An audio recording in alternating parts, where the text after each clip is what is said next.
ರಾಜ್ಯ ರಾಜಕಾರಣದಲ್ಲಿ ಸಂಚಲನದ ಬೆನ್ನಲ್ಲೇ ಮತ್ತೊಂದು ಬೆಳವಣಿಗೆ.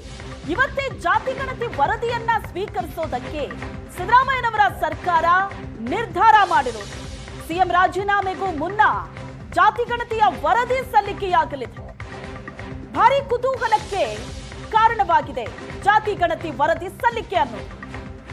ಅಧಿಕಾರದಲ್ಲಿದ್ದಾಗಲೇ ಜಾತಿ ಗಣತಿಯನ್ನ ಸ್ವೀಕರಿಸದೆ ಅನ್ನೋ ಹೆಗ್ಗಳಿಕೆ ಸಿಗುತ್ತೆ ಸಿದ್ದರಾಮಯ್ಯನವರಿಗೆ. ಮಧುಸೂದನ್ ನಾಯ್ಕ್ ಸಮಿತಿಯಿಂದ ಇವತ್ತು ಸರ್ಕಾರಕ್ಕೆ ವರದಿ ಸಲ್ಲಿಕೆ ಆಗುತ್ತೆ. ಸಿದ್ದರಾಮಯ್ಯನವರ ರಾಜೀನಾಮೆ ನಿರ್ಧಾರದ ಬೆನ್ನಲ್ಲೇ ಒಬಿಸಿ ಆಯೋಗದ ತುರ್ತು ಸಭೆ ನಡೆಸಲಾಯಿತು. ಸಿಎಂ ಸಿದ್ದರಾಮಯ್ಯ ಅವರ ಮಹತ್ವಾಕಾಂಕ್ಷೆಯ ಜಾತಿ ಜನಗಣತಿ ವರದಿ. ಈ ಜಾತಿ ಜನಗಣತಿ ಜಾರಿಗೆ ತರೋದ್ರ ಬಗ್ಗೆ ಆರಂಭದಿಂದಲೂ ಒಂದಷ್ಟು ಆಕ್ರೋಶ ಇದೆ, ಪರ ವಿರೋಧದ ಚರ್ಚೆ ಇದೆ.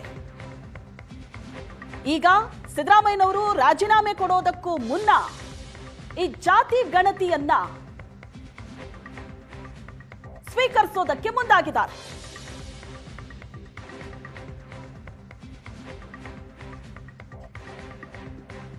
ಈ ಬಗ್ಗೆ ಹೆಚ್ಚಿನ ಡೀಟೇಲ್ಸ್ ಅನ್ನ ಕೊಡ್ತಾರೆ ಪೊಲಿಟಿಕಲ್ ಬ್ಯೂರೋ ಹೆಡ್ ಆನಂದ್ ಬೈದನ್ಮನೆ ಸಂಪರ್ಕದಲ್ಲಿದ್ದಾರೆ. ಆನಂದ್, ಒಂದ್ ಕಡೆ ನಾಳೆ ರಾಜೀನಾಮೆಯ ಬಗ್ಗೆಯೇ ಇಷ್ಟು ಜೋರಾಗಿ ಚರ್ಚೆ ನಡೀತಾ ಇರುವಾಗ ಈಗ ಜಾತಿ ಜನಗಣತಿಯ ವರದಿ ಸಲ್ಲಿಕೆ ಏನಿದೆ ಇದು ಬಹಳ ಜೋರಾಗಿ ಚರ್ಚೆ ಆಗ್ತಾ ಇದೆ. ಇಷ್ಟು ತರಾತುರಿಯಲ್ಲಿ ಜಾತಿ ಜನಗಣತಿಯನ್ನ ಜಾರಿಗೆ ತರೋದಕ್ಕೆ, ಅದನ್ನ ಸ್ವೀಕಾರ ಮಾಡೋದಕ್ಕೆ ಮುಂದಾಗ್ತಾ ಇರೋದಾದ್ರೂ ಯಾಕೆ ಅಂತ?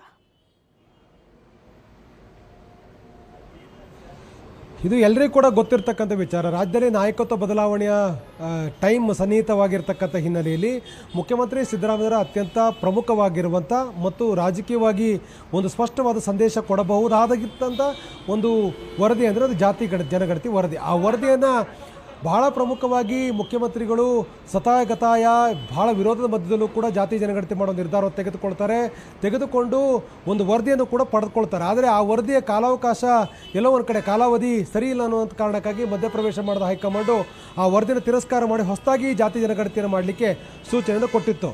ಹಾಗಾಗಿ ಹೊಸದಾಗಿ ಜಾತಿ ಜನಗಣತಿಯನ್ನು ವೈಜ್ಞಾನಿಕವಾಗಿ ಮಾಡಬೇಕು ಅಂತಕ್ಕ ನಿರ್ದೇಶನ ಹಿನ್ನೆಲೆಯಲ್ಲಿ ವರದಿ ಈಗಾಗಲೇ ಸಿದ್ಧಗೊಂಡಿದೆ. ಆದರೆ ವರದಿಯನ್ನು ಸಬ್ಮಿಟ್ ಮಾಡಲಿಕ್ಕೆ ಕಾಲಾವಕಾಶ ಇಲ್ಲ. ಆ ಕಾರಣಕ್ಕಾಗಿ ಈಗ ಮುಖ್ಯಮಂತ್ರಿಗಳು ನಾಳೆ ರಾಜೀನಾಮೆ ಕೊಡ್ತಾ ಇರುವಂಥ ಹಿನ್ನೆಲೆಯಲ್ಲಿ ಸಹಜವಾಗಿ ಆ ವರದಿಯನ್ನು ತಕ್ಷಣದಲ್ಲಿ ಸಿದ್ದರಾಮಯ್ಯರ ಅವಧಿಯಲ್ಲೇ ಇದನ್ನು ಸಬ್ಮಿಟ್ ಮಾಡಬೇಕು ಅಂತಕ್ಕಂಥ ನಿಟ್ಟಿನಲ್ಲಿ ಪ್ರಯತ್ನಗಳು ಆಗ್ತಾ ಇದೆ. ಇವತ್ತು ಸಂಜೆ ಮುಖ್ಯಮಂತ್ರಿ ಸಿದ್ದರಾಮಯ್ಯರ ಸೂಚನೆಯಂತೆ ಸರ್ಕಾರಕ್ಕೆ ವರದಿ ಸಲ್ಲಿಕೆ ಆಗ್ತಾ ಇದೆ. ಈಗಾಗಲೇ ಹಿಂದುಳಿದ ವರ್ಗಗಳ ಆಯೋಗ ತುರ್ತು ಸಭೆ ನಡೆಸಿ ವರದಿಯನ್ನು ಸಲ್ಲಿಕೆ ಮಾಡಲಿಕ್ಕೆ ಬೇಕಾಗಿರ್ತಕ್ಕಂಥ ಪ್ರೊಸೀಜರ್ಗಳನ್ನು ಈಗಾಗಲೇ ಫುಲ್ಫಿಲ್ ಮಾಡಿದೆ. ಸೊ ಮಧುಸೂದನ್ ನಾಯ್ಕ್ ಅವರ ನೇತೃತ್ವದಲ್ಲಿ ಇರ್ತಕ್ಕಂಥ ಸಮಿತಿಯ ಸದಸ್ಯರುಗಳು ಇವತ್ತು ಸಭೆ ಮಾಡೋ ಸಂದರ್ಭದಲ್ಲಿ ಇವತ್ತು ಸಂಜೆ ಒಳಗಡೆ ವರದಿಯನ್ನು ಸಿದ್ಧಪಡಿಸಿ ಅದನ್ನು ಸಬ್ಮಿಟ್ ಮಾಡಬೇಕು ಅಂತ ನಿರ್ಧಾರವನ್ನು ತೆಗೆದುಕೊಂಡಿದ್ದಾರೆ. ಈ ವರದಿ ಸಬ್ಮಿಟ್ ಆಗಿದ್ದೆ ಆದರೆ ಸರ್ಕಾರದಲ್ಲಿ ವರದಿ ಇರುತ್ತೆ, ಅದು ನಂತರದಲ್ಲಿ ಸಚಿವ ಸಂಪುಟದ ಮುಂದೆ ಬರುತ್ತೆ. ಸಚಿವ ಸಂಪುಟದಲ್ಲಿ ಈ ವರದಿನ ಅಂಗೀಕಾರ ಮಾಡಬೇಕೇ ಬೇಡವೇ ಅಂತಕ್ಕಂಥದ್ದು, ಈ ವರದಿಯಲ್ಲಿ ಇರ್ತಕ್ಕಂಥ ಅಂಶಗಳನ್ನು ಹೇಗೆ ಪರಿಗಣಿಸಬೇಕು, ಇದು ರಾಜಕೀಯವಾಗಿ ಇಂಪ್ಯಾಕ್ಟ್ ಮಾಡ್ತಕ್ಕಂಥದ್ದು ಯಾವ ರೀತಿ ಇರುತ್ತೆ, ಜೊತೆಗೆ ಸಾಮಾಜಿಕ ಆರ್ಥಿಕವಾಗಿ ಇದು ಕೊಡ್ತಕ್ಕ ಸಂದೇಶಗಳೇನು, ಎಲ್ಲವೂ ಕೂಡ ಬಹಳ ಪ್ರಮುಖವಾಗಿ ಮುಂದಿನ ದಿನಗಳಲ್ಲಿ ರಾಜ್ಯ ರಾಜಕಾರಣದಲ್ಲಿ ಬೇರೆ ಬೇರೆ ರೀತಿಯಾಗಿರ್ತಕ್ಕಂಥ ಆಯಾಮದ ಚರ್ಚೆಗೆ ಇದು ಸಾಕ್ಷಿ ಆಗಲಿದೆ. ಹಾಗಾಗಿ ಈ ವರದಿಯನ್ನು ಈ ಸಿದ್ದರಾಮಯ್ಯರ ಅವಧಿಯಲ್ಲೇ ಇದನ್ನು ಸಬ್ಮಿಟ್ ಮಾಡಬೇಕು ಅಂತ ನಿಟ್ಟಿನಲ್ಲಿ ಆಯೋಗ ಎಲ್ಲ ರೀತಿ ತಯಾರಿಗಳನ್ನು ಪೂರ್ಣಗೊಳಿಸಿದೆ. ಇವತ್ತು ಸಾಯಂಕಾಲ 5 ಗಂಟೆ ನಂತರದಲ್ಲಿ ಸರ್ಕಾರಕ್ಕೆ ವರದಿ ಸಲ್ಲಿಕೆ ಆಗುತ್ತೆ. ಈ ವರದಿಯನ್ನು ರಾಜ್ಯದ ಮುಖ್ಯ ಕಾರ್ಯದರ್ಶಿಗಳಿಗೆ ಸಬ್ಮಿಟ್ ಮಾಡೋದ್ರ ಮೂಲಕ ಈ ವರದಿ ಜಾರಿಯ ಉದ್ದೇಶವನ್ನು ಸಕಾರಾತ್ಮಕವಾಗಿ ಜಾರಿ ಮಾಡಬೇಕು ಅಂತಕ್ಕಂಥ ನಿಟ್ಟಿನಲ್ಲಿ ಮುಖ್ಯಮಂತ್ರಿಗಳಿಂದ ಸ್ಪಷ್ಟವಾದ ಸಂದೇಶ ಹೋಗಿರುವಂಥ ಕಾರಣಕ್ಕಾಗಿ ಆಯೋಗ ಎಲ್ಲ ರೀತಿಯ ಪ್ರಯತ್ನಗಳನ್ನು ಮಾಡಿ ಈ ವರದಿಯನ್ನು ಸಬ್ಮಿಟ್ ಮಾಡಲಿಕ್ಕೆ ಮುಂದಾಗಿರುವಂಥದ್ದು. ಈ ವರದಿಯಲ್ಲಿ ರಾಜ್ಯದಲ್ಲಿರ್ತಕ್ಕಂಥ ಜನಸಂಖ್ಯೆ ಬಗ್ಗೆ ಅಂದರೆ ಪ್ರಮುಖವಾಗಿ ಈಗ ಅಪ್ಪರ್ ಕಾಸ್ಟ್ ಅಂದ್ಕೊಂಡಿರ್ತಕ್ಕಂಥ ಸಮುದಾಯಗಳಿಗಿಂತ ದಲಿತರ ಸಮುದಾಯವೇ ಹೆಚ್ಚಿದೆ ಅಂತಕ್ಕಂಥ ಒಂದು ವಿವರಗಳು ಇರುವಂಥ ಕಾರಣಕ್ಕಾಗಿ ನಿಶ್ಚಯವಾಗಿಯೂ ಕೂಡ ಇದು ರಾಜಕೀಯ ವಲಯದಲ್ಲಿ ಬಹಳ ದೊಡ್ಡ ಮಟ್ಟದ ಒಂದು ಚರ್ಚೆಗೆ ಕಾರಣ ಆಗಿದೆ. ಈ ವರದಿಯನ್ನು ಯಾವುದೇ ಕಾರಣಕ್ಕೂ ಮಂಡನೆ ಮಾಡಬಾರ್ದು, ಕೊಡಬಾರ್ದು, ಸಬ್ಮಿಟೇ ಮಾಡಬಾರ್ದು ಅಂತೇಳಿ ಈಗಾಗಲೇ ಲಿಂಗಾಯತ ಸಮುದಾಯ ಅದಕ್ಕೆ ತೀವ್ರವಾಗಿರ್ತಕ್ಕಂಥ ವಿರೋಧವನ್ನು ಕೂಡ ವ್ಯಕ್ತಪಡಿಸಿದೆ. ಅಖಿಲ ಭಾರತ ವೀರಶೈವ ಮಹಾಸಭಾ ಇದಕ್ಕೆ ವಿರೋಧ ವ್ಯಕ್ತಪಡಿಸಿರ್ತಕ್ಕಂಥ ಹಿನ್ನೆಲೆಯಲ್ಲಿ ಇದು ಸಹಜವಾಗಿ ರಾಜಕೀಯ ವಲಯದಲ್ಲಿ ಬೇರೆ ಬೇರೆ ರೀತಿಯಾಗಿರ್ತಕ್ಕಂಥ ಚರ್ಚೆಗೆ ಕಾರಣ ಆಗುತ್ತೆ. ಯಾಕಂದರೆ ಈಗ ಮುಂದೆ ರಾಜ್ಯದ ನಾಯಕತ್ವ ವಹಿಸಿಕೊಳ್ತಕ್ಕಂಥವರು ಕೂಡ ಪ್ರಬಲ ಸಮುದಾಯಕ್ಕೆ ಸೇರಿರ್ತಕ್ಕಂಥ ಹಿನ್ನೆಲೆಯಲ್ಲಿ ಆ ಸಮುದಾಯವೂ ಕೂಡ ಇದಕ್ಕೆ ವಿರೋಧವನ್ನು ವ್ಯಕ್ತಪಡಿಸತಕ್ಕಂಥ ಸಾಧ್ಯತೆಗಳು ಕೂಡ ಇದೆ. ಹಾಗಾಗಿ ಇದು ಜಾತಿ ಅಷ್ಟೇ ಅಲ್ಲ, ಇದು ರಾಜಕೀಯ ವಲಯದಲ್ಲೂ ಕೂಡ ಬೇರೆ ಬೇರೆ ರೀತಿಯಾಗಿರ್ತಕ್ಕಂಥ ಆಯಾಮಗಳು ತಂದುಕೊಡ್ತಕ್ಕಂಥ ಮತ್ತು ಮತಬೇಟಿಯಲ್ಲಿ ಬೇರೆ ಬೇರೆ ಆಗಿರ್ತಕ್ಕಂಥ ಸಂದೇಶ ಕೊಡ್ತಕ್ಕಂಥ ರಾಜಕಾರಣದಲ್ಲಿ ಆನಂದ್, ಈ ವರದಿ ಸಲ್ಲಿಕೆಯ ನಂತರದ ಇಂಪ್ಯಾಕ್ಟ್, ಈಗ ಸಿದ್ದರಾಮಯ್ಯನವರು ತಾನು ರಾಜೀನಾಮೆ ಕೊಡೋದಕ್ಕೂ ಮುಂಚೆ ಈ ವರದಿ ಸಲ್ಲಿಕೆ ಮಾಡಬೇಕು ಅನ್ನೋ ಮಹತ್ವಾಕಾಂಕ್ಷೆ ಇಟ್ಕೊಂಡಿದ್ದಾರೆ. ಹೌದು, ಆದರೆ ಪಕ್ಷದ ಮೇಲೆ ಇದು ಬೀರುವಂತಹ ಪರಿಣಾಮ ಏನು? ಯಾಕಂದ್ರೆ ಇಡೀ ರಾಜ್ಯದಲ್ಲಿ ರಾಜಕೀಯವಾಗಿ ಪ್ರಬಲ ಸಮುದಾಯ ಅಂತ ಅನ್ನಿಸ್ಕೊಂಡಿರುವಂತ ಲಿಂಗಾಯತ ಸಮುದಾಯ ಆಗಿರ್ಬೋದು, ಒಕ್ಕಲಿಗ ಸಮುದಾಯ ಆಗಿರ್ಬೋದು, ಅದರ ಅಂಕಿಅಂಶಗಳು ನೋಡ್ತಾ ಇದ್ರೆ ಆ ಸಮುದಾಯದಲ್ಲೂ ಕೂಡ ಬಹಳ ದೊಡ್ಡ ಆಕ್ರೋಶ ಇದೆ ಈ ವರದಿಯ ಬಗ್ಗೆ.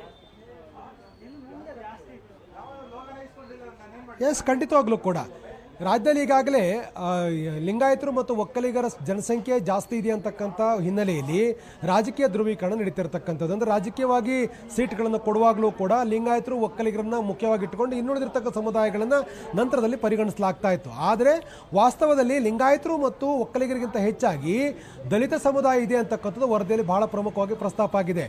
ಈ ಹಿಂದಿನ ವರದಿಯಲ್ಲೂ ಕೂಡ ಅದು ಪ್ರಸ್ತಾಪ ಆಗಿತ್ತು. ಆ ಕಾರಣಕ್ಕಾಗಿ ಅದರ ವಿರೋಧವನ್ನು ಮಾಡಲಾಗಿತ್ತು. ಹೀಗಾಗಿ ಆ ವರದಿಯಲ್ಲಿ ಬೇರೆ ಬೇರೆ ರೀತಿಯಾಗಿರ್ತಕ್ಕಂಥ ಆಯಾಮಗಳ ಬಗ್ಗೆಯೂ ಕೂಡ ಪ್ರಸ್ತಾಪ ಮಾಡಲಾಗಿದೆ.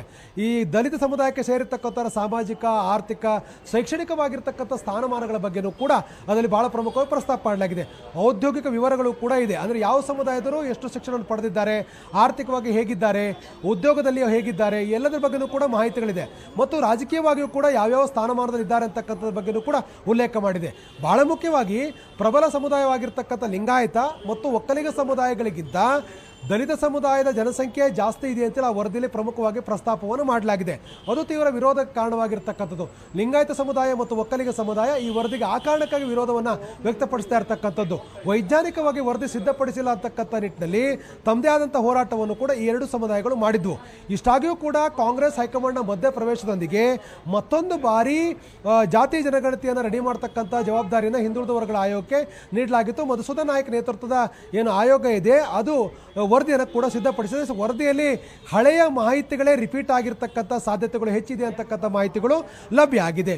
ಹೀಗಾಗಿ ಈ ವರದಿ ಜಾರಿ ಆಗಬಾರ್ದು ಅಂತಕ್ಕಂಥ ಕೂಗು ಇರುವ ಹಿನ್ನೆಲೆಯಲ್ಲಿ ಅದನ್ನು ಡಿಫೆಂಡ್ ಮಾಡ್ಕೊಳ್ತಕ್ಕಂಥ ಮುಖ್ಯಮಂತ್ರಿಗಳು ಇದುವರೆಗೆ ರಾಜ್ಯದಲ್ಲಿ ಇದ್ದರು. ಮುಖ್ಯಮಂತ್ರಿ ಸಿದ್ದರಾಮಯ್ಯವರು ಜಾತಿ ಜನಗಣತಿಯ ಪರವಾಗಿ ಬ್ಯಾಟಿಂಗನ್ನು ಮಾಡ್ತಾ ಇದ್ರು, ಅಹಿಂದ ವರ್ಗದ ಪರವಾಗಿ ಬ್ಯಾಟಿಂಗ್ ಮಾಡ್ತಾ ಇದ್ರು.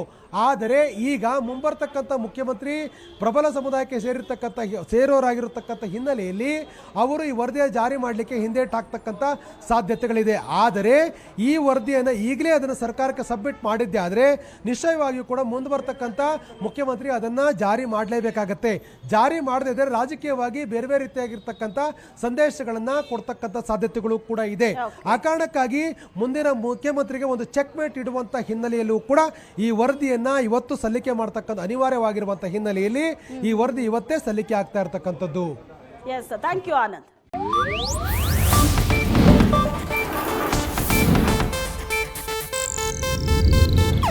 ಇದು ಏಷ್ಯಾನೆಟ್ ನ್ಯೂಸ್ ನೆಟ್ವರ್ಕ್ ಪ್ರಸ್ತುತಿ.